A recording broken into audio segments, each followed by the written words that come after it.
Sunăm la poliție să vină cu 10 sticle de muniție. Avem mare chef de scandal și vrem să facem legal. Și vrem să facem legal. Așa e, măi, tată, și din nou Liviu alături de nebunii de la Play AJ. Hai, să vină poliția, tată.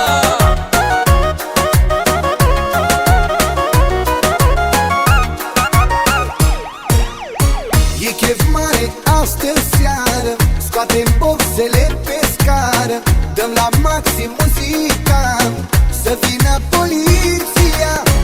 E chef mare astă seară, scoatem boxele pe scară, dăm la maxim muzica, să vină poliția. Hai să bem, băi. Scoatem boxele pe geam asta seară, cu băieții iar mă pup de macheală. Hai, dă-i cum intre muzica la blană. Seara asta facem mare panoramă. Hai, cu sticlele în mână, zbierăm toți ca nebuni. Sperăm să ne audă poliția și vecinii, că doar o viață avem și pe asta vrem să o bem. Bani de spital avem, ameta nu-i problemă, vindem din casă ce avem. Avem, bă, ce? Iar bem, iar sunăm la poliție să vină cu 10 sticle de muniție. Avem mare chef de scandal și vrem să o facem legal. Iar bem, iar sunăm la poliție să vină cu 10 sticle de muniție. Avem mare chef de scandal și vrem să o facem legal. Și vrem să o facem legal.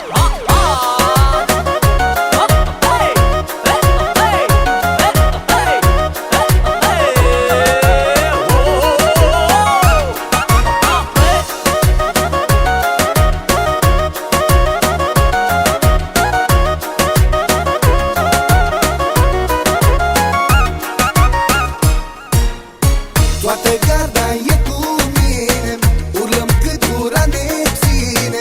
Toți vecinii ne atacă, dar nu au ce să ne facă.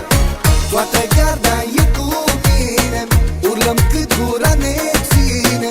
Toți vecinii ne atacă, dar nu au ce să ne facă. Eu sunt Șuceanu.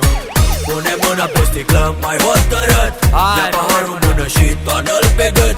Bă, E ce botegă faci, aproape și avem de băut, boșorogii bat în țeavă că facem urât. Hai trecut de bătrânei, mare foc ca mea de ei, că sunt cu băieții mei, multă parte ruletei. Cine să se pună la minte cu beții banii, că mi-o dansează pe masă și urlă ca huliganii. Iar bem, iar sunăm la poliție să vină cu 10 sticle de muniție. Avem